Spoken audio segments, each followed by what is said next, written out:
समं शमस्तैर्नन्ति पर्यायैः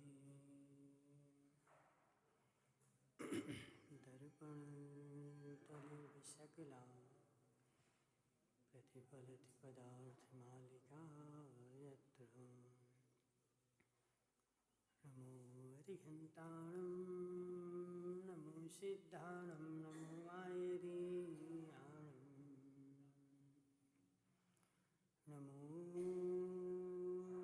अध्यायाणं नमो सभ्यसाहं पंच परमेष्टि भगवान अनंत सिद्ध परमेष्टि भगवान के 1008 देवादेव वासुपूज भगवान के 1008 देवादेव सुपारसनाथ भगवान के आचार्य भगवान अमृतचंद स्वामी के आचार्य भगवान विद्यासागर जी महाराज के आचार्य भगवान विशुद्ध सागर जी महाराज के आचार्य भगवान विभव सागर जी महाराज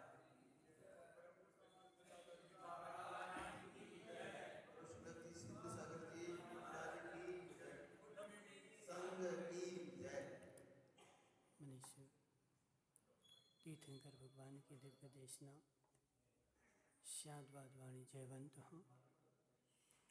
आचार्य भगवान अमृतचंद स्वामी पुरुषार्थ सिद्धि ग्रंथ 5 में समझा रहे हैं कि हे जीव, मूढ़ दृष्टिपने का त्याग कर दे, अमूढ़ दृष्टिपने को स्वीकार कर ले। मूढ़ जीव जो है उसका संसार परिभ्रमण रुकने वाला नहीं है। जो मूढ़ता को छोड़ेगा उसी का संसार भ्रमण रुकेगा। अंकेश भाई, ऐसी आचार्य भगवान समंतभद्र स्वामी ने 3 प्रकार की मूर्ताएं गिनाई। देव मूर्ता, गुरु मूर्ता और लोक मूर्ता। लेकिन अमृतचंद आचार्य भिन्न प्रकार से मूर्ताओं को गिना रहे हैं। सबसे पहले शास्त्र मूर्ता, फिर समय मूर्ता और फिर देवता मूर्ता, जिसमें हम शास्त्र मूर्ता को समझ रहे थे। मनसुख लाल जी, जो शास्त्र है उससे यदि हमारा कल्याण हो, शास्त्र पढ़ने से हमारी विशुद्धि बढ़े, शास्त्र पढ़ने से कर्मों का क्षय हो, तब तो वह शास्त्र कार्यकारी है। और यदि शास्त्र पढ़ के भी कुछ भी परिवर्तन नहीं आया, सुधी पंडित, शास्त्र पढ़ के भी कुछ भी परिवर्तन नहीं आया, उल्टे अहंकार और हो गया, फिर वह शास्त्र नहीं है, शास्त्राभास है। क्या हुआ है अंकेश भाई? शास्त्र किस लिए तुमने पढ़ा था? शास्त्र पढ़ने का उद्देश्य क्या था? शास्त्र पढ़ के हमें ज्ञान हुआ तो पर का ज्ञान हुआ कि निज का ज्ञान हुआ? शास्त्र पढ़ के निज का ज्ञान हुआ तो निज का ज्ञान होने से निज की विशुद्धि समझ में आई कि अशुद्धि समझ में आई? अंकेश भाई, शास्त्र पढ़ने से निज का ज्ञान हुआ ना, तो निज का ज्ञान होने से अब अपने में देखो। सुमती लाल जी, तुमने आज आईना देखा था? हाँ ना तो बोलो। आज कांच देखा था? देखो उनको शर्म लग रही है। देखो, शर्म नहीं आनी चाहिए। क्या नाम है? सुरेश भाई, तुमने आज कांच देखा था? तो कांच में देखा था कि कांच देखा था?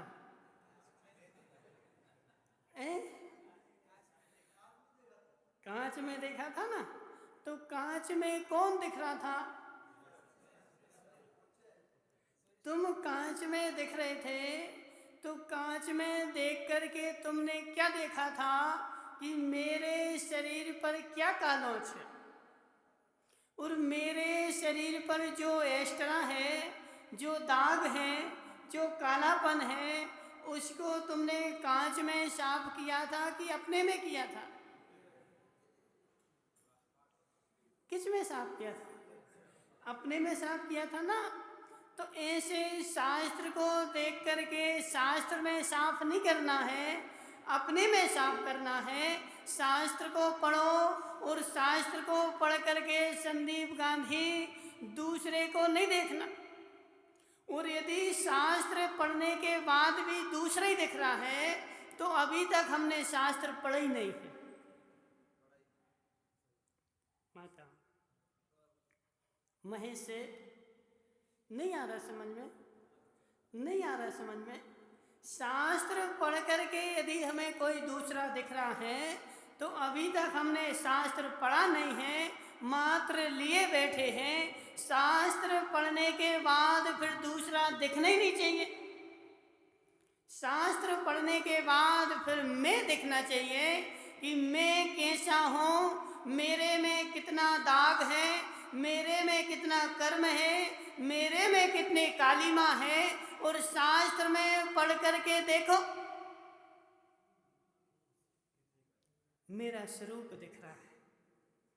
बड़ा मिलान जी, मेरा स्वरूप दिख रहा है शास्त्र में। तो जैसा शास्त्र में लिखा है वैसा मेरा स्वरूप है कि नहीं है? यदि उसमें कुछ कमी है तो अपने में सुधार करना है, न कि शास्त्र में सुधार करना।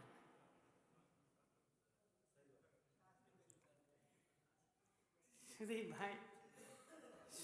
भाई, संसार बड़ा विचित्र है। संसार बड़ा विचित्र है। अंकेश पंडित ने तो कांच में दाग के दाग लगा दिए। क्या अंकेश भाई, वह तुम्हारा घर का कांच पूरा दागीला हो गया। रोज अंकेश भाई आईने में देखता है और बोले क्या माथे पे बिंदी लगाना, जो माथे पे नहीं कांच में चिपका दे। अंकेश भाई, अब रोज तो माथे पे बिंदी लगाओगे तो कांच के माथे पे बिंदी लगा लगा करके वह कांच बेकार हो गया, उसमें चेहरा नहीं दिख रहा साहब। क्यों? मनसुख लाल जी, क्यों नहीं दिख रहा चेहरा? समझना, बिंदी तो लगानी थी माथे पर और लगा बैठे कांच के ऊपर, जो वह पूरे कांच में बिंदी बिंदी लग गई। अब तुम्हें चेहरा दिखे तो कैसे दिखे? बिंदी चेहरे पर, कांच पर नहीं, चेहरे पर लगाना माताओं। कांच पर बिंदी लगाओगे वह कांच बेकार हो जाएगा, तुम्हारा चेहरा दिखना बंद हो जाएगा। ऐसे शास्त्र में सुधार नहीं करना है, अपने में सुधार करना है। शास्त्र में सुधार करोगे एक दिन वह शास्त्र ऐसा हो जाएगा फिर उसमें अपना स्वरूप दिखना बंद हो जाएगा।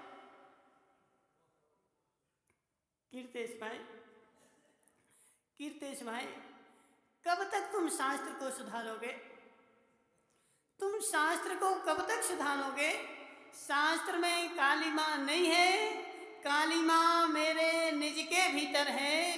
तो निज की कालिमा सुधार दो, शास्त्र तुम्हें सुधरा हुआ दिखेगा।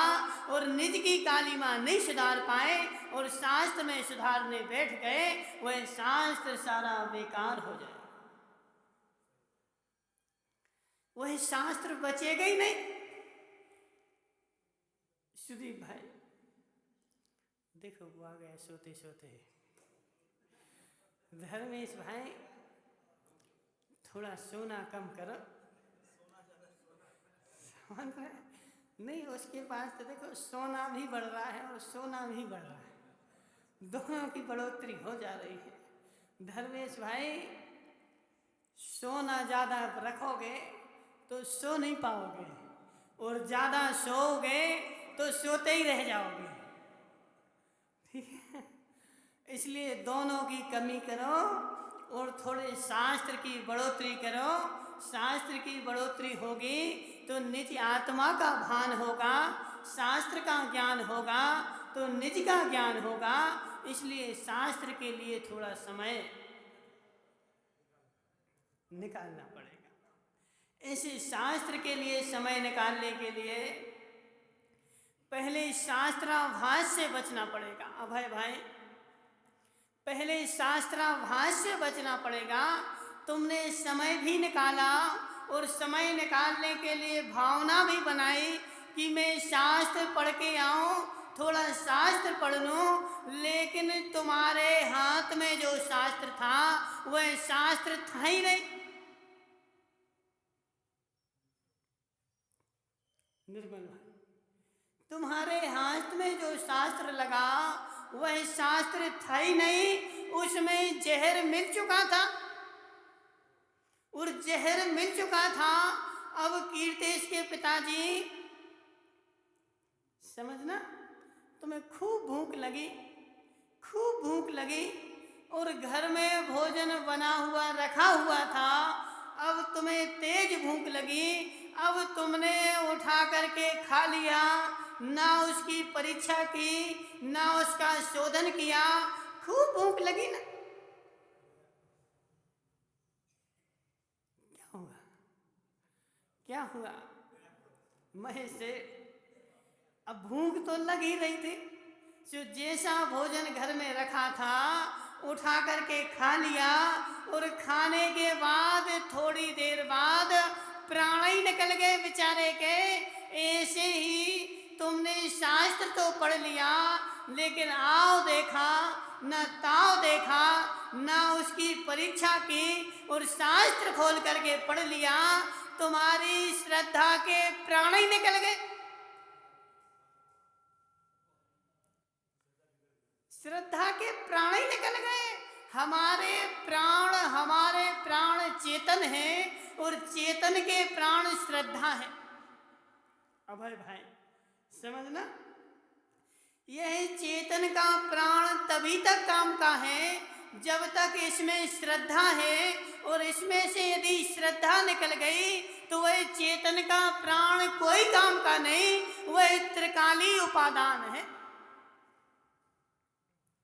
सुनो श्री भाई, वहां क्या लिखा है? वहां क्या देख रहे हैं? वहां क्या देख रहे? सुनो निमेश पंडित जी, तुमने शास्त्र पढ़ा था ना अभी कुछ दिन पहले, उसमें क्या लिखा हुआ था? एक त्रिकाली उपादान, एक क्षणिक उपादान। एक त्रिकाली उपादान, एक क्षणिक उपादान। एक कार्य के होने में, अभय भाई, एक कार्य के होने में अनेक निमित्त होते हैं। याद रखना, अभी देखो विषय अपना पूरा नहीं हुआ है। ओकावत जी, तुम मंदिर क्यों आ गए?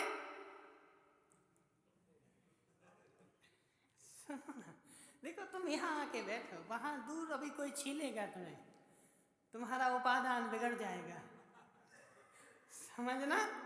ओकावत जी, तुम मंदिर क्यों आ गए?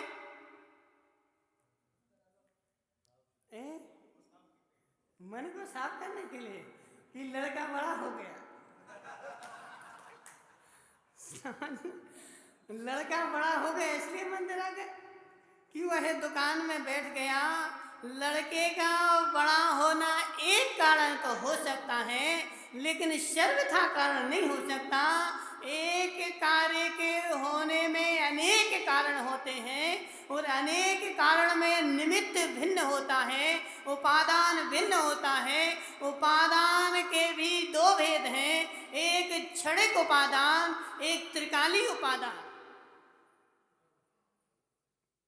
श्रीपाल जी, पढ़ा तुम नहीं पढ़ा? पढ़ा है ना? एक त्रिकाली उपादान, एक क्षणिक उपादान। जो श्रद्धा हमारी है वह क्षणिक उपादान है। श्रद्धा क्षणिक उपादान नहीं, श्रद्धा त्रिकाली उपादान है। सम्यक श्रद्धा जो है वो क्षणिक उपादान है। माताओं, कठिन तो नहीं हो रहा? आ रहा समझ में? आज वो राजू नहीं आए, दोनों राजू नहीं आए, चले गए, चले गए।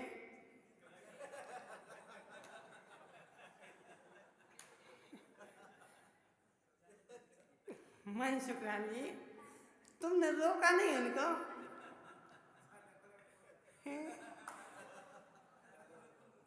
क्या हुआ?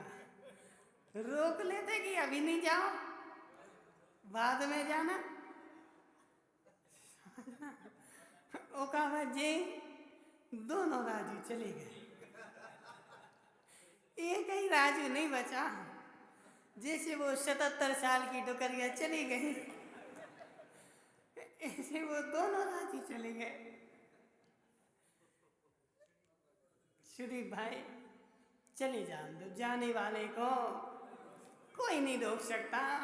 जिनको जल्दी थी चले गए, जिनको टाइम है से वो बैठे हैं। ऐसे सुदीप पंडित सुनो, उपादान दो प्रकार का है, एक त्रिकाली उपादान, एक क्षणिक उपादान। तो श्रद्धा जो है वह श्रद्धा त्रिकाली उपादान है।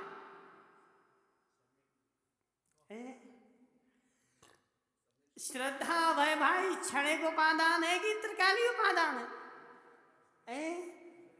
त्रिकाली उपादान है ना। तो क्या श्रद्धा तुम्हारी त्रिकाल से थी? सुनो अभय भाई, श्रद्धा तुम्हारे पास त्रिकाल से थी कि नहीं थी? त्रिकाल से। श्रद्धा त्रिकाल से थी तो तुम मोक्ष क्यों नहीं गए? अभी तक क्यों बैठे रहे? सुनो अंकेश भाई, श्रद्धा तो मेरे पास त्रिकाल से थी, त्रिकालिक श्रद्धा मेरे पास बैठी हुई है। श्रद्धा मेरा गुण है। मनसुखलाल जी, श्रद्धा क्या है? श्रद्धा मेरा गुण है, श्रद्धा पर्याय नहीं है अंकेश भाई। और वही श्रद्धा गुण जो होता है, गुण का गुणी से त्रिकालिक संबंध है। गुण गुणी के पास आता नहीं और गुण गुणी के पास से जाता नहीं, वह त्रिकालिक रहता है, अविनाभावी संबंध है। समझ धर्मेश भाई, ऊपर ऊपर तो नहीं जा रहा? वो कहाँ गए तुम्हारे पिताजी? लोग के क्या बैठते हो? लेक्चरर है ना जी, लेक्चरर जी, समझ में आ रहा? तो लुक के बैठना पड़ता है जी। मनसुखलाल जी देखो, ऐसा लक्षण बताना चाहिए, ऐसा कारण बनाना चाहिए जो कार्यकारी हो। अब उनने महिपाल जी ने तो घुटनों का ऑपरेशन कराया ना, वो कहाँ लुक के बैठे? समझ रहे? तो क्या नाम है, नाम क्या इनका? पवन लाल जी। तुम तो हवा में उड़ते ना। पवन लाल जी, समझ में आ रहा कि ऊपर ऊपर जा रहा? आ रहा ना? श्रद्धा मेरा त्रिकालिक गुण है, श्रद्धा मेरा त्रिकाली उपादान है, और सम्यक श्रद्धा जो है वह क्षणिक उपादान है। सम्यक श्रद्धा जो है वह पर्याय रूप है, और श्रद्धा जो है वह गुण रूप है।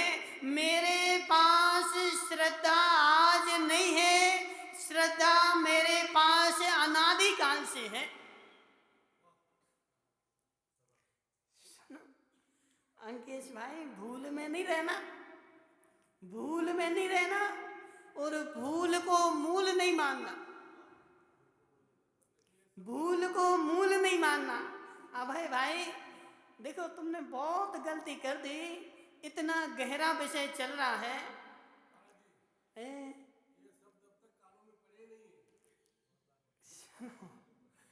अभी तक तो खबर ही नहीं थी। अब है भाई, ये जो लोग बैठे ना, ये साधारण लोग नहीं है। सुनो, ये सब साधारण लोग नहीं है, ये घाटोल के धुरंधर पंडित हैं। जो यहाँ बैठे ना, ये ऐसे आज तक कभी नहीं बैठे। मनसुखलाल जी, तुम क्या ऐसे हाथ जोड़कर प्रवचन सुनने आज तक कभी बैठे क्या? आज तक इतने चतुर्मास हुए, इतने विद्वान आए, इन्होंने कभी आज तक प्रवचन नहीं सुने। ये पहली बार सुनने के लिए बैठे हैं। क्यों?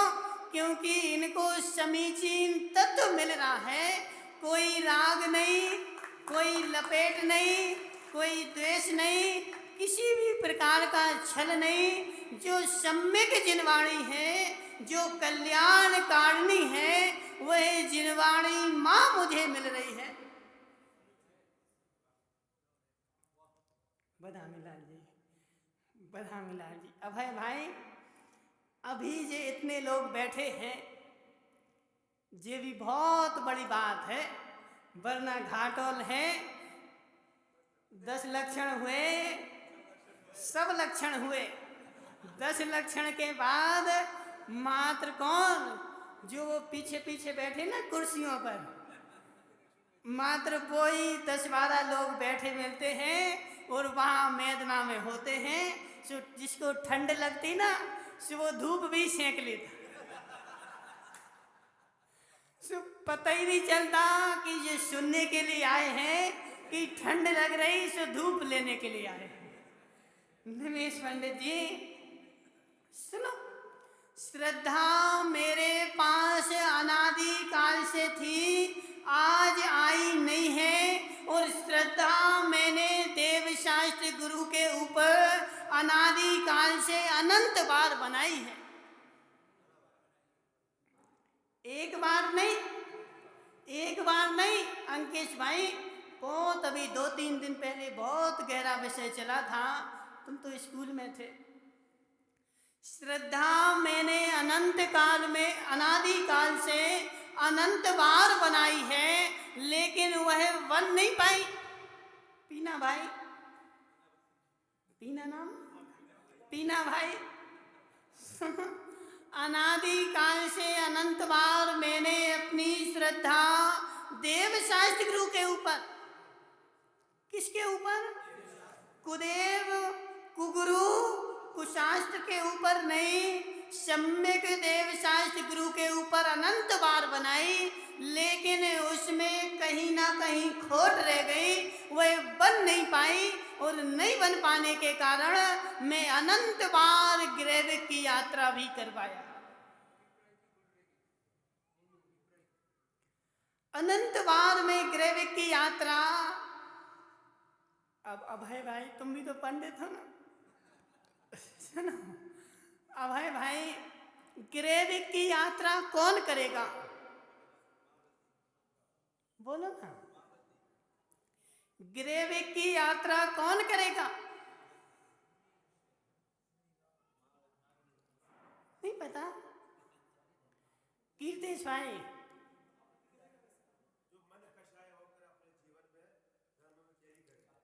कीर्तेश भाई,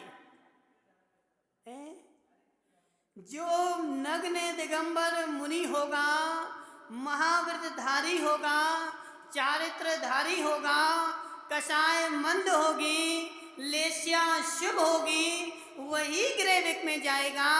उसके अलावा किसी भी को ग्रेविक जाने की आज्ञा नहीं है, ऐसा सर्वज्ञ देव ने कहा है। तो मैं भी अनंत बार ग्रेविक में गया हूं।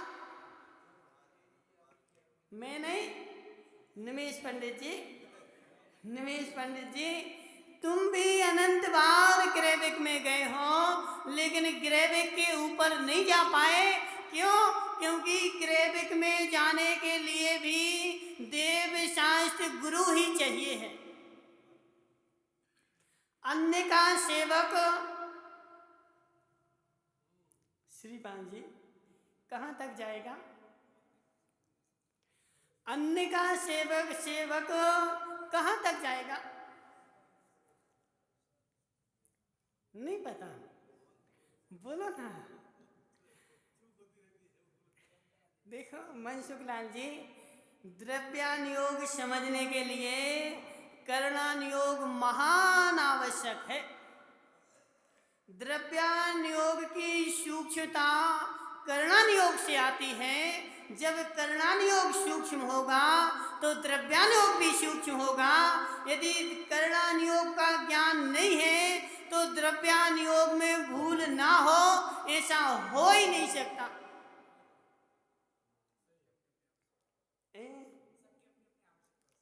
नहीं, अपनी अपनी आवश्यकता नहीं, आवश्यकता ही है।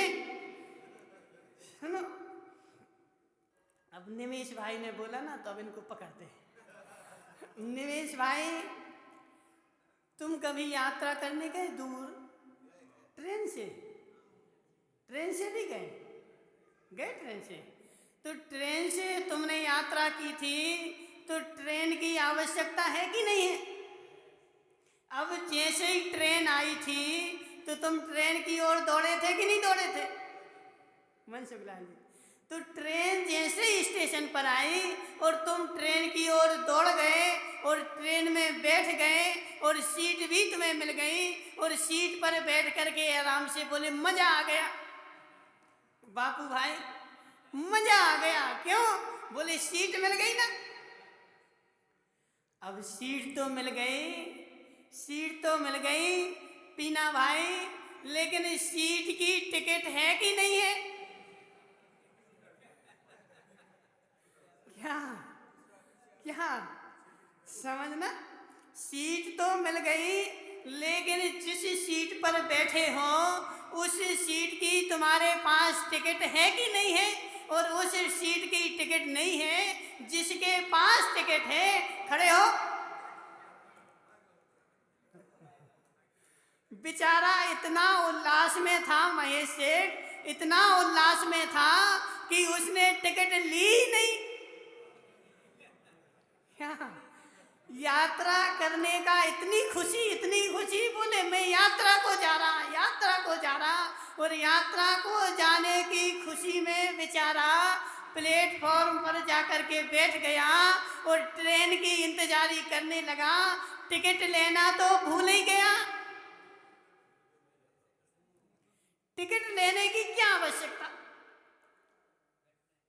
परम भाई, खुल गई नींद? आ जाओ। सुनो, तुम कभी यात्रा के लिए गए यात्रा के लिए? तो यात्रा के लिए ट्रेन में गए थे तो तुमने टिकट भी ली थी? ली थी टिकट? जी निमेश पंडित जी तो बोल रहे, बोले महाराज हमने टिकट नहीं ली थी, हम तो जाके बैठ गए थे। बोले यात्रा को जाना ना तो ट्रेन की आवश्यकता है, टिकट की क्या आवश्यकता?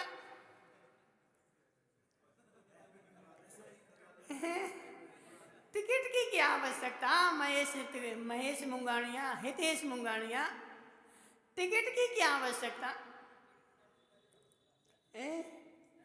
बोले टिकट जो है हमें अधिकार देती है कि तुम इस सीट पर बैठे रहो। जो टिकट जो है, जितनी ट्रेन आवश्यक है उतनी ही टिकट आवश्यक है। ऐसे द्रव्यान योग पढ़ने के लिए वह करणान योग जो है वह टिकट है। तुमने द्रव्यान योग तो पढ़ा, लेकिन द्रव्यान योग पढ़ने की टिकट ली कि नहीं ली? संदीप गांधी, समय सार तो पढ़ा, लेकिन समय सार पढ़ने की टिकट तुम्हारे पास है कि नहीं है?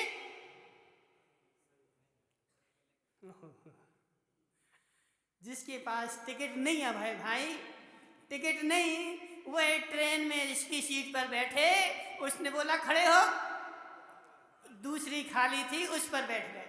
अब उसकी सीट वाला आया, बोले खड़े हो। अब ऐसा बेचारा दिन भर खड़ा होता रहेगा और लास्ट में सीट नहीं मिलेगी, सो कहाँ नीचे बैठना पड़ेगा पैरों में। ऐसे ही समय सार पढ़ रहे, समय सार पढ़ रहे, समय सार को लगाना कैसे है, कहाँ कौन सी वस्तु व्यवस्था फिट बैठा ली है।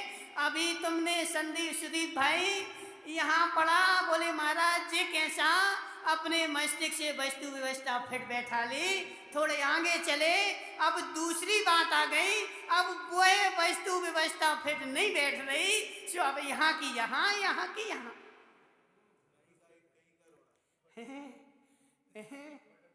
सुन अंकेश भाई, इसलिए यदि तुम्हें समय सार का, प्रवचन सार का, नियम साय का, अष्टपाहुड़ का, पंचाष्टिकाय का, इनकी भटकन मिटानी है तो करणान योग की टिकट लेनी पड़ेगी। करणान योग, करणान योग श्रीपान जी प्राण है और समय घड़ी का हो गया है? समय घड़ी का हो गया। करणान योग जो है पदम भाई प्राण है। जैसे ट्रेन में बैठे हुए व्यक्ति के प्राण क्या है, टिकट है। अब टिकट ना हो माता, टिकट ना हो और ट्रेन में बैठे हो और टीटी आ जाए तो बोले प्राण सूख गए। क्या होता धर्मेश भाई, टीटी आ जाए और एक नहीं 2-3 आ जाए एक साथ और वो लिए हो साथ में बंदूकधारी पुलिस को। अब संदीप गांधी तुम्हारी एक नहीं चलने वाली, तुम कितनी मायाचारी करो, समझ रहे ना, समझ रहे ना, तुम कितने उसको घुमाओ कि जे हमारी है, जे इनकी है, जे हमारी है, जे इनकी है। यदि एक आध होगा तब तो वो घूम जाएगा, यदि 2-4 होंगे और बंदूकधारी भी होगा जो तुरंत कनपट्टी पे लगाएगा कि सीधे सीधे बता दो। अब तुम्हारी मायाचारी यहाँ चलने वाली नहीं है और तुम्हारे प्राण वहीं सूख जाएंगे। ऐसे द्रव्यान योग पढ़ करके यदि टिकट नहीं है तो पढ़ते पढ़ते तुम्हारे प्राण सूख जाएंगे। वाह कौन बोलना, कौन बोलना, सुनो। कल श्रीपान जी तुम्हारी ससुराल से लोग आए थे, ससुराल से नहीं, तुम्हारी बेबाई साहब आए थे। कहाँ से, कहाँ से? बांसवाड़ा से नहीं, खमेरा से। वो बोल रहे थे, बोले महाराज अब तो बोले हमारे वो ससुर जी जो हैं कब जाते ही नहीं थे प्रवचन सुनने, अब तो गजब हो गया। बोले गजब क्यों हो गया? बोले वो भी प्रवचन सुनने चाहने लगे। और इनने किन्ने, मनसुख लाल जी ने उनसे बोला था, मनसुख लाल जी खमेरा में तुमने किसी से बोला था, बोला था तो वो आए थे, ठीक है ना, लेकिन प्रवचन सुनने नहीं आए, बेचारे इतने अभागे हैं। बोले महाराज हम वहीं मोबाइल में ही सुन लेते हैं, समझ रहे ना। लेकिन जो सामने आनंद आता है वो मोबाइल में नहीं आता। यदि मोबाइल में जाने लगे तो फिर समव शरण में जाने की आवश्यकता क्या है? तुम घर बैठे जिनवाणी सुन लो। लेकिन जो तीर्थंकर भगवान बैठे हों, छायक सम्यक दर्शन, बैठी कोई माता है जी, कर्म कांड वाली माता है, कहाँ भग गई सबकी सब? सारी माताएं वो भग गई। जी बैठे ना महेश सेठ, छायक सम्यक दर्शन की प्राप्ति कहाँ होती है?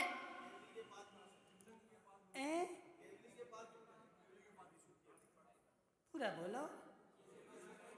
निमेश पंडित जी, छाये सम्यक दर्शन कहाँ प्राप्त होता है?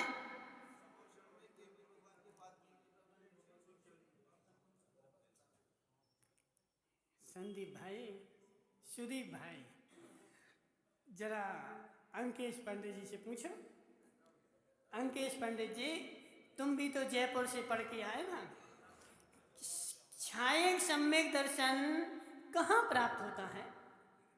केवली के पाद मूल में, ऐसा पढ़ाया था तुम्हें?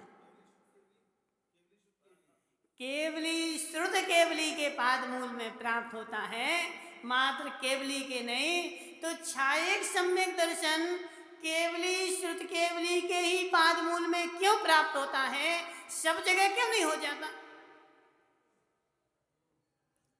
बोलो ना मनसुख लाल जी। केवली श्रुत केवली के पाद मूल में जाने से जिस टाइप की विशुद्धि चाहिए है वो उनके पाद मूल में ही बनती है।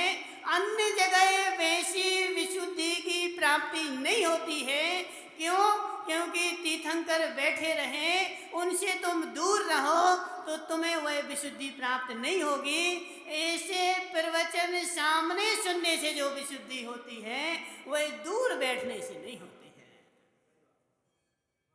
हितेश भाई, वह दूर बैठने से नहीं होती है, इसलिए पाद मूल में जाकर के बैठना पड़ता है। वहां जाकर के भिन्न प्रकार की ही विशुद्धि समझना है। क्या बोल रहे निर्मल भाई, अभी तुम्हारे पुण्य का उदय चल रहा है, तुम बच गए।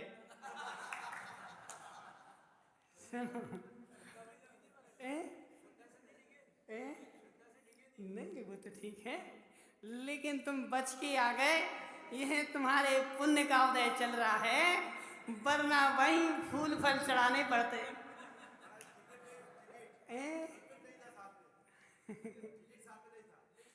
समझ रहे ना? देखो लिस्ट में तो नाम आ गया था, वहीं तुम जिंदगी भर फूल बटोरते रहते। तुम्हारे पुण्य का उदय है कि तुम बच के आ गए, इसलिए यहाँ बैठे खुश हो रहे। अभय भाई, अभय भाई,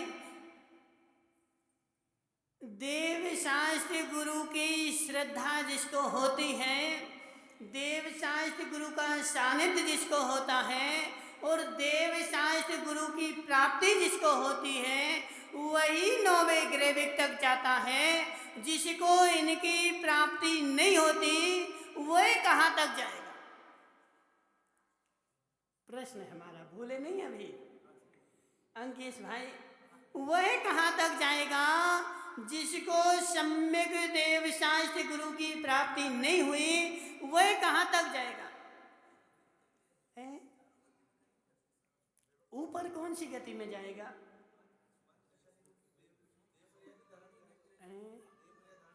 देव पर्याय तो करेगा, लेकिन कहाँ तक जाएगा? भवनात्रय तक। महेश सेठ, तुम्हें सब पढ़ाया है, लजवाओ नहीं, तुम नाक पे चीथड़ा डाल लो थोड़ा सा। बोलो,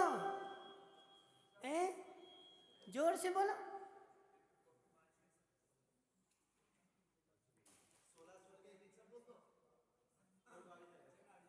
नहीं पता? मोहनलाल जी, कहाँ तक जाएगा अन्नमति? मनसुख लाल जी, अब है भाई, ये सब कर्म कांड पढ़ने आते और कर्मों का कांड नहीं कर पा रहे। 12वें स्वर्ग तक जाएगा, 12वें स्वर्ग तक, 12वें स्वर्ग के ऊपर उस व्यक्ति को जगह ही नहीं जिसको सम्यक देव शास्त्र गुरु की श्रद्धा नहीं, वह 12वें स्वर्ग के ऊपर नहीं जा सकता। और जिसको सम्यक देव शास्त्र गुरु की मिथ्या श्रद्धा है, सम्यक देव शास्त्र गुरु की मिथ्या श्रद्धा है, वह 9वें ग्रेविक तक जा सकता है। लेकिन जिसको सम्यक देव शास्त्र गुरु की मिथ्या श्रद्धा भी नहीं, वह 12वें स्वर्ग के ऊपर उसके लिए स्थान ही नहीं। अभी देखो 2 बातें बोली हमने, सम्यक देव शास्त्र गुरु की मिथ्या श्रद्धा और सम्यक देव शास्त्र गुरु की मिथ्या श्रद्धा और मिथ्या देव शास्त्र गुरु की सम्यक श्रद्धा। अभी विषय तो देखो बहुत सारा है, बहुत सारा है। वो प्रवीण पारसवालिया भी चला गया, वो भी बेचारा चला गया, चला जान दो। सुदीप भाई तुम्हारे पास कितनी श्रद्धा है, अभी लोक में जाकर देखो, लोगों के पास इतनी अटल श्रद्धा है, इतनी कड़ी श्रद्धा है कि तुम तो थोड़े से राग लपेट कर जाओगे, लेकिन वे राग लपेट नहीं कर पाते। अभय भाई उनका जैसे ही समय हुआ दुकान बंद है, उनका जैसे ही कोई कार्यक्रम हुआ लाखों की संख्या में लोग एक पंडाल में, एक प्रांगण में और ऐसे बैठेंगे जैसे कोई पुतले रखे हुए हों। क्या निमेश भाई, ऐसे लाखों लोग बैठेंगे, तुम लोग तो यहाँ वहाँ प्रकीर्णक जैसे बैठोगे, वो प्रकीर्णक जैसे नहीं, वो श्रेणीबद्ध बैठेंगे। कैसे? उनकी श्रेणी ऐसी लगी होगी, विपिन भाई, पीना भाई, आ रहा समझ में? किनकी? नहीं समझ रहे, नहीं समझ रहे। ऐसे बैठेंगे श्रेणीबद्ध से कि उनकी कतार इतनी मात्र भी टेढ़ी नहीं होगी, और उनके सिर जब झुकेंगे तो लाखों लोगों के सिर एक साथ झुकेंगे। कितनी अटल श्रद्धा है। और नहीं अभय भाई, और उनकी श्रद्धा सुनो, वो अपने धर्म के लिए प्राण भी देने को तैयार हैं। तुरंत 1 मिनट भी नहीं सोचेंगे, दूसरे के प्राण लेने को भी तैयार हैं और अपने प्राण देने को भी तैयार हैं। उनकी धर्म के ऊपर इतनी कट्टर श्रद्धा है। तुम्हारी कितनी श्रद्धा है सुदीप भाई, तुम्हारी कितनी श्रद्धा है कि अभी 4 लोग आ जाए हैं? अंकेश भाई बोले 4 लोग आ जाए, कोई खड़ा नहीं मिलेगा, सब अपने अपने घर में दरवाजे बंद और कड़ी लगा करके, 4 ताले लगा करके, बोले संडा से में जा करके तुम लग जाएंगे। सोचो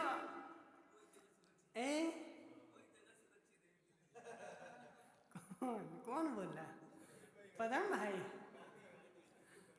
पदम भाई, उनकी इतनी कट्टर श्रद्धा, फिर भी वह श्रद्धा नहीं।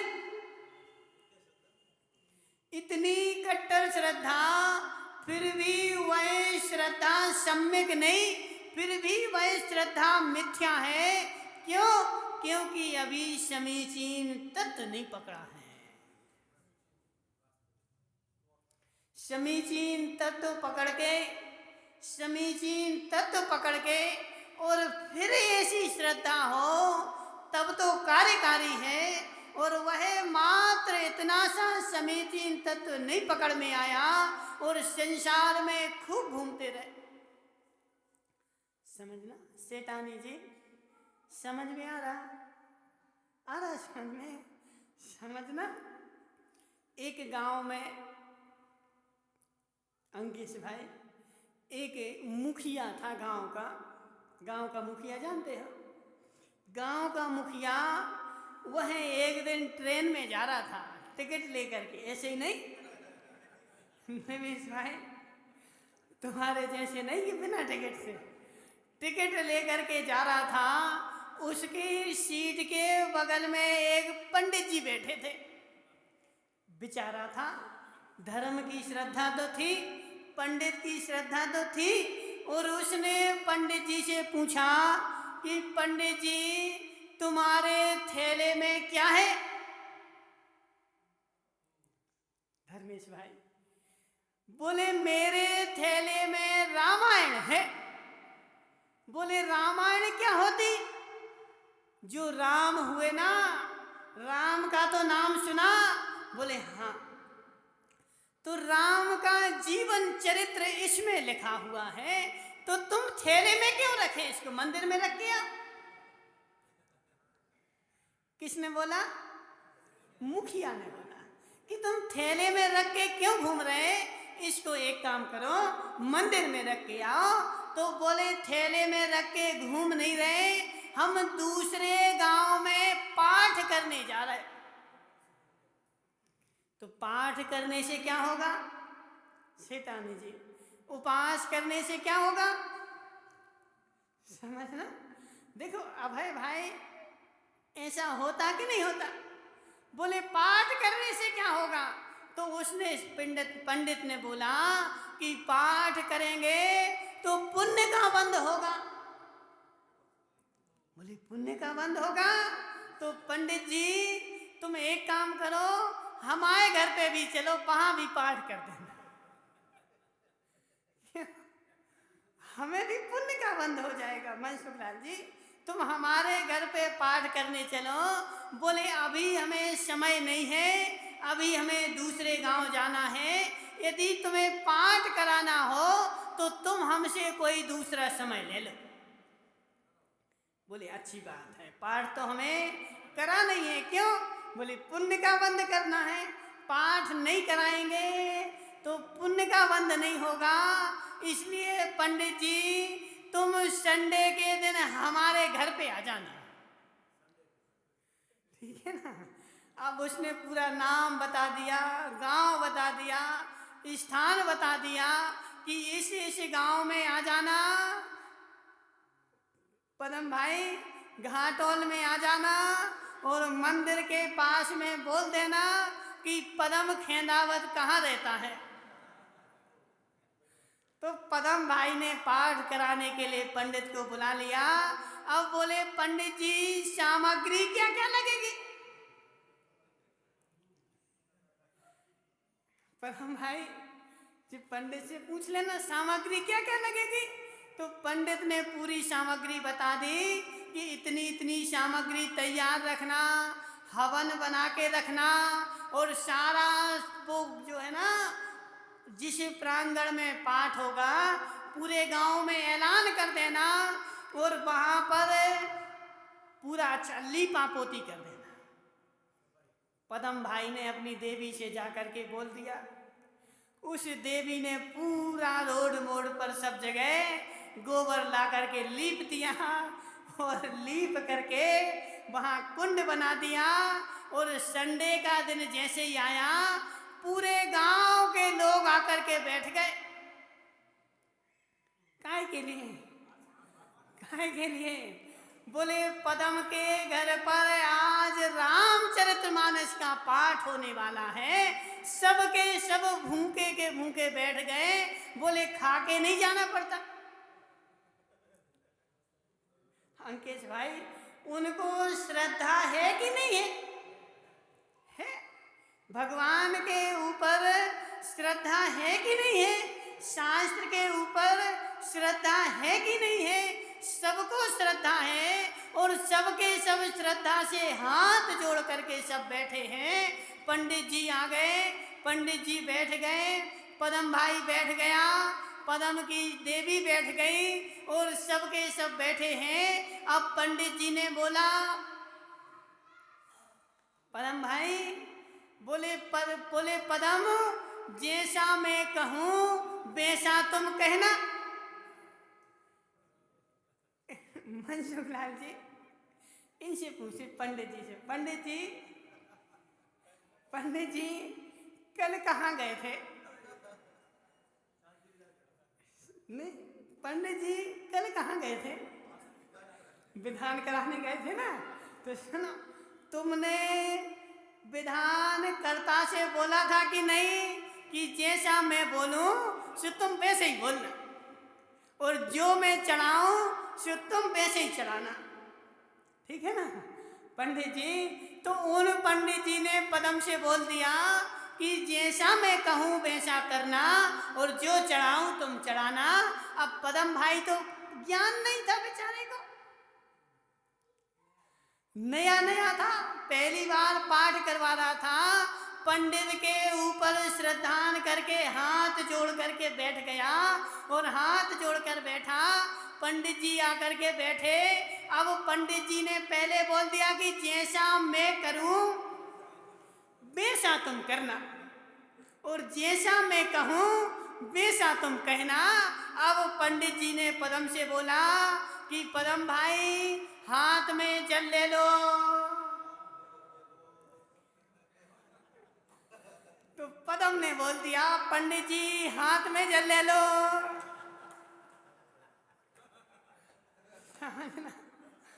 समझना क्यों? क्योंकि पंडित जी ने हाथ में लिया नहीं, मात्र बोला है। जबकि पंडित जी ने बोल दिया था जैसा मैं करूं वैसा तुम करना, और इन्होंने बिल्कुल वैसी की वैसी श्रद्धा धर ली और वैसी के वैसे करने लगे। अब पंडित जी ने फिर से बोला पदम भाई हाथ में जल ले लो। पदम ने फिर बोल दिया पंडित जी हाथ में जल ले लो। पंडित जी को गुस्सा आई, बोले अबे लेता क्यों नहीं? पदम भाई बोले अबे पंडित लेता क्यों नहीं? पंडित बोला एक तमाचा मारूंगा। पदम भाई बोले 2 तमाचा मारूंगा। समझना समझना, पंडित खड़ा हुआ, उसने पदम को एक मारा, पदम ने एक मारा पंडित। दोनों के दोनों, मनसुख लाल जी, दोनों के दोनों खड़े हो गए। वे उसको एक मारे, वो उसको एक मारे, और ऐसे मारते मारते दोनों के दोनों बेचारे उस प्रांगण से भी बाहर चले गए। पूरे गांव के, देखो पूरे गांव के लोग हाथ जोड़ करके देख रहे, एक भी व्यक्ति नहीं उठा। बोले क्या हुआ? बोले राम और रावण का युद्ध चल रहा है। समझना माताओं, पूरी गांव के लोग श्रद्धा से देख रहे, पूरी गांव के लोग श्रद्धा से देख रहे, और पदम की देवी बेचारी बैठी बैठी रो रही। और गांव का एक व्यक्ति दूसरा आया, वह देवी से बोला कि देवी रो मत, बोले रामचरित्र चल रहा है, रो नहीं, कोई को कुछ नहीं होगा। बोले मैं इसलिए थोड़ी रो रही कि कुछ हो जाए, कि कुछ नहीं हो, मैं तो इसलिए रो रही कि मुझे यदि पता होता कि रामचरित्र का पाठ इतना बड़ा चलता तो मैं पूरा गांव लिप देती। मैं तो इसलिए रो रही कि बिना लिपे में रामचरित्र का पाठ चल रहा है।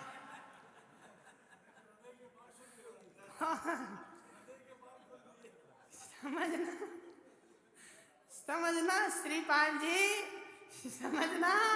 अब पदम भाई को तो कुछ ज्ञान ही नहीं है, वो तो इसलिए रो रहे, इसलिए लड़ रहे कि पंडित ने पहले बोला था कि जैसा मैं करूं तो तुम वैसा करना।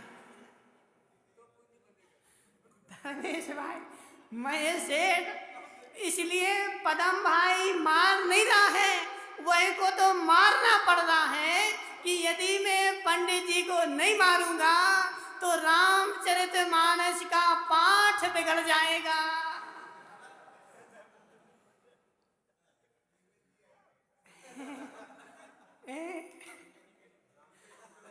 अब निवेश पंडित तुम संभल के जाना।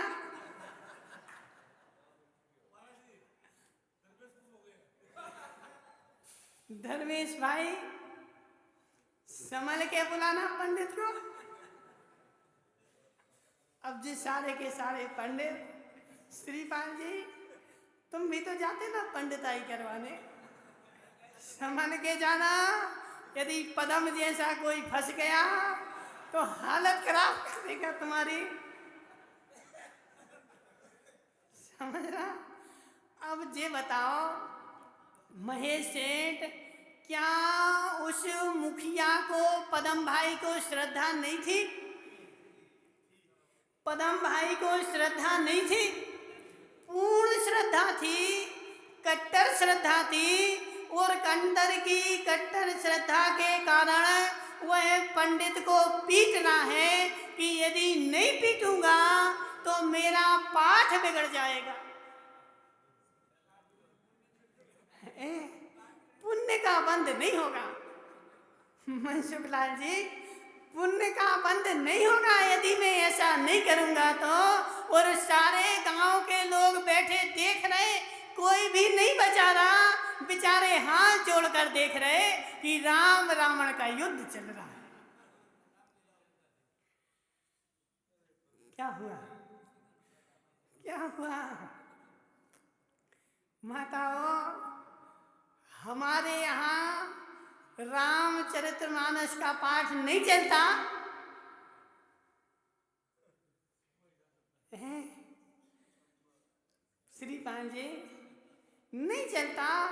हमारे यहाँ भी पाठ चलता है, विधान चलता है और हम भी श्रद्धा से बैठते हैं। पंडित जैसा कहे सो वैसा करते जाते हैं, मात्र पुण्य का बंध हो जाएगा। ज्ञान तो है ही नहीं, पता तो है ही नहीं कि पंडित क्या चढ़वा रहा है, कब चढ़वा रहा है, क्या चढ़ाना चाहिए, इसका तो ज्ञान ही नहीं, मात्र पुण्य का बंध हो जाएगा। इसलिए हम जाकर के बैठ जाते हैं और इस थाली का द्रव्य इस थाली में चढ़ा करके आ जाते हैं, महान पुण्य का बंध हो जाएगा। श्रद्धा है कि नहीं है? श्रद्धा है कि नहीं है? कोरी श्रद्धा ज्ञान के बिना कार्यकारी नहीं है।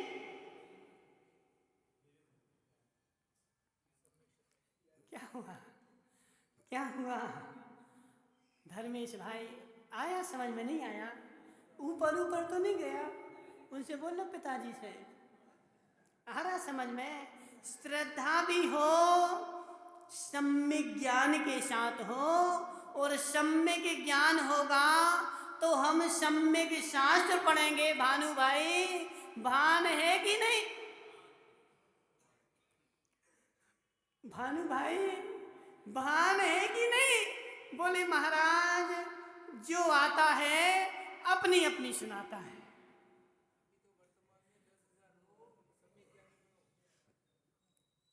देखो कल तुम आए नहीं थे सुमेश भाई, कल भी यही विषय चला था, तो भानु भाई बोल रहे थे, बोले महाराज जो आता है अपनी अपनी सुनाता है, हम किनकी माने?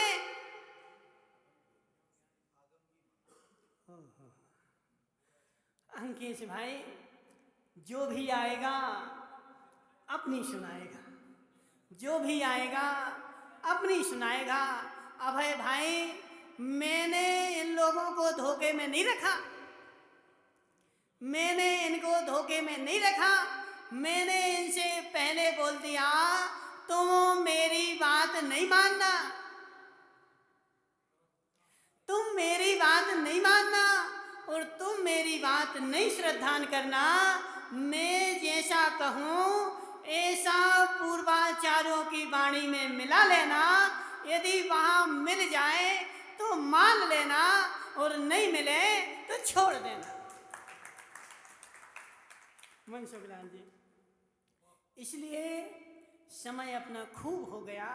अभी विषय तो अपन वहीं अटके हैं कि कौन देव शास्त्र गुरु की श्रद्धा बिना अन्नमति कहाँ तक जाता है, अभी तो वहीं तक डले हैं। तो श्रद्धा भी वही कार्यकारी है जो ज्ञान के साथ होगी, ज्ञान के बिना जो श्रद्धा है, ज्ञान के बिना जो क्रिया है, ज्ञान के बिना जो धर्म है, वह तुम्हें भुवनात्रक में तो ले जा सकती है और ज़्यादा होगी तो ग्रेविक तक भी ले जा सकती है, लेकिन उसके आगे ले जाने के लिए कार्यकारी नहीं है। हितेश मुंगानिया, इसलिए श्रद्धान करो, लेकिन परीक्षा पूर्वक, मूर्ता पूर्वक नहीं। परीक्षा पूर्वक जो श्रद्धा नहीं है, परीक्षा पूर्वक जो ज्ञान नहीं है, वह ज्ञान मूर्ता है, वह श्रद्धान मूर्ता है। इसलिए अपने ज्ञान की, अपने श्रद्धान की, अपने धर्म की परीक्षा कर लो। कितने पानी में हूँ? पदम भाई, पहले ज्ञान करो, फिर रामचरितमानस का पाठ करवाना। ऐसे मूलता में कितने मैंने पाठ करवा दिए, कितने विधान करवा दिए, कितने पाठ कर लिए। क्यों? बोले पुण्य का बंध हो जाएगा। माताओं, पुण्य के बंध के लिए जैन धर्म नहीं है, पुण्य बंध के लिए जैन धर्म नहीं है। जैसे घास की उत्पत्ति के लिए चने के दाने नहीं बोए जाते, चने की प्राप्ति के लिए चने के दाने बोए जाते हैं। घास तो कहीं भी हो जाती है, बिना बोए भी हो जाती है, तो पुण्य का बंध तो संसार में कहीं भी हो जाएगा। पुण्य के बंध के लिए जैन धर्म नहीं है, और पुण्य के बंध के लिए चैतन्य की अनुभूति नहीं है। चैतन्य की अनुभूति तो चैतन्य की अनंत शक्ति प्रकट करने के लिए है, पुण्य बंध के लिए नहीं है। उकावत जी, नहीं आ रहा समझ में? नहीं आ रहा समझ में?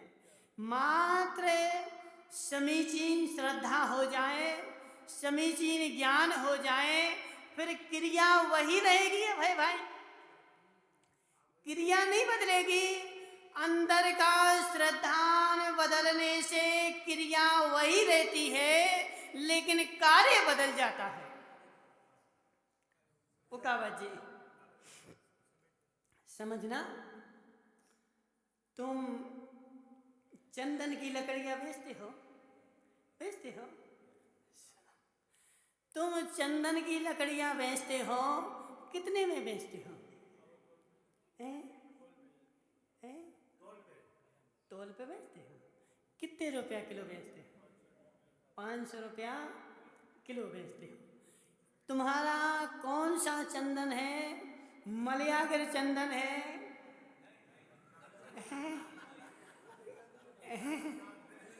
मलयागर चंदन है कि नौशेदार चंदन है?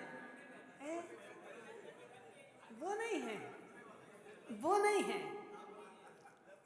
सुनो, मात्र लकड़ी 500 रुपया किलो बिक रही, तो तुम्हें ऐसा श्रद्धान है कि यह मलयागर नहीं है, नौशेदार नहीं है।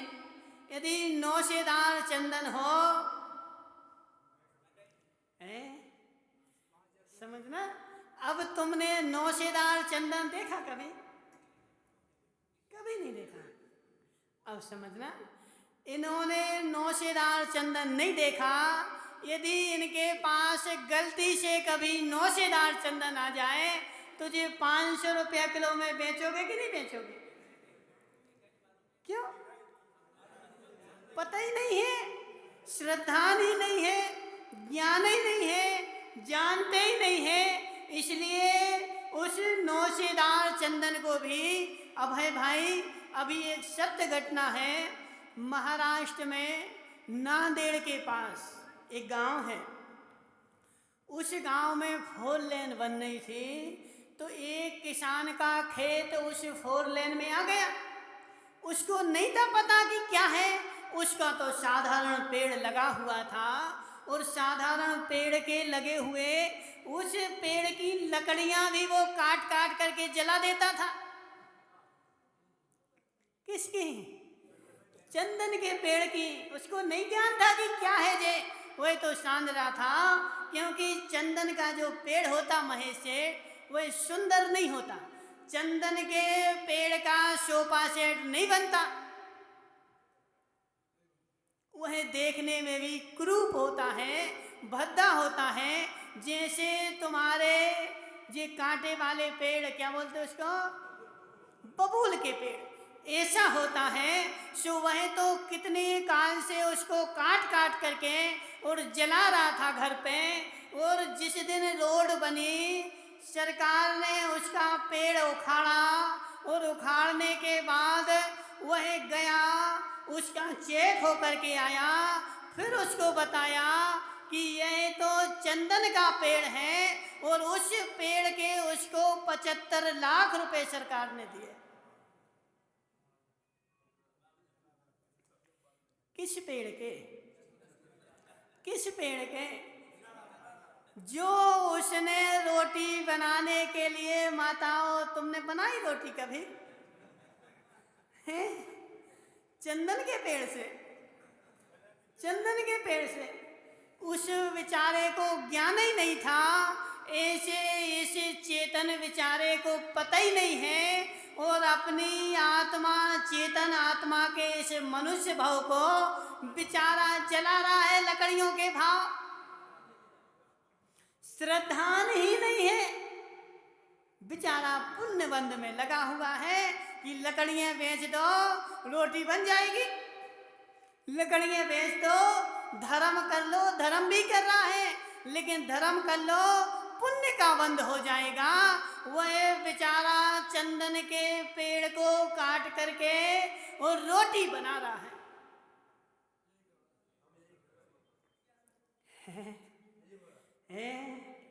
ये मनुष्य पर्याय अंकेश भाई पुण्य बंध के लिए नहीं है, चेतन आत्मा की प्राप्ति के लिए है। पुण्य तो बन ही जाएगा, उसकी क्या इच्छा। अभय भाई बोल रहे थे ना, पुण्य की भी इच्छा, मोक्ष, क्या बोले, मोक्ष की भी इच्छा न करे मुनिराज।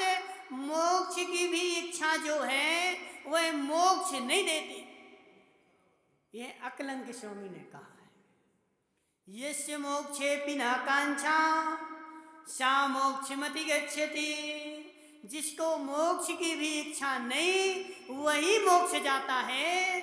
जिसको मोक्ष की भी इच्छा है, वह मोक्ष नहीं जाता है, क्योंकि इच्छा तो तीव्र कषाय है।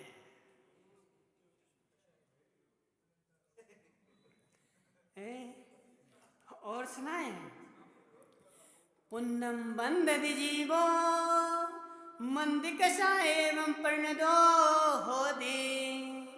तम्हा मंद कषाया हेउ पुण्यस्य नाहि वांछा।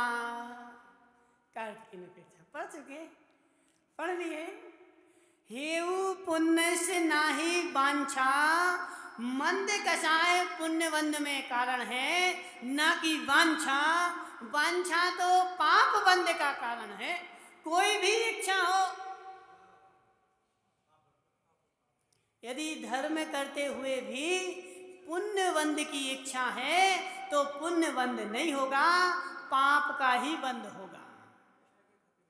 क्योंकि जो इच्छा है ना, पुण्य बंध की इच्छा है ना, वह तीव्र कषाय है, और तीव्र कषाय जो है पाप बंध का कारण है, पुण्य बंध का कारण नहीं। अंकिश भाई, इसलिए जो मुनिराज हैं वह मोक्ष की भी इच्छा नहीं करते। इच्छा करने से क्या होगा, तुम काम करो ना। मनसुखलाल जी, इच्छा करने से वस्तु नहीं मिलती, इच्छा तो पाप बंध का कारण है। इसलिए माताओं, पुण्य की भी इच्छा नहीं रखना है। किसकी इच्छा रखना है? किसकी इच्छा रखना है? किसी की इच्छा नहीं रखना है। मात्र चेतन की अनुभूति हो जाए, ऐसी भावना भाना है। अंकेश भाई, इसलिए जो श्रद्धा है, जो शास्त्र है, वह श्रद्धा जो हमारी हो वो ज्ञान पूर्वक हो, और ज्ञान जो होगा वह शास्त्र से होगा। इसलिए शास्त्र की भी परीक्षा करके पढ़नी चाहिए कि यह शास्त्र सम्यक है कि मिथ्या है। मिथ्या शास्त्र को पढ़ लिया तो श्रद्धान भी हमारा मिथ्या हो जाएगा। इसलिए सम्यक शास्त्र को पढ़ो और मूढ़ता को छोड़ो, अमूढ़ता को प्राप्त करो। बोले शांतिनाथ भगवान की।